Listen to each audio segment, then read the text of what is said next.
बहुत समय पहले की बात है। एक गांव में दो मेंढक रहते थे। वे अच्छे मित्र थे और अक्सर साथ साथ भोजन की तलाश में निकला करते। वहाँ एक बड़ी मिट्टी की बाल्टी में ताज़ा दूध भरा हुआ रखा था। एक दिन दोनों खेतों और बगीचों में घूमते हुए एक घर के आंगन तक पहुँच गए।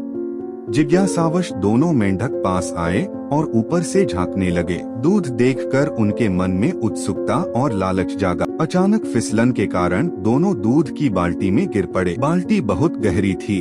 दोनों मेंढक बार बार बाहर निकलने की कोशिश करने लगे, लेकिन हर बार दीवारें चिकनी होने के कारण वे फिसल जाते। कुछ देर तक संघर्ष करने के बाद पहला मेंढक थक गया। उसने हार मान ली और निराश होकर बोला, अब हमारा बचना मुश्किल है।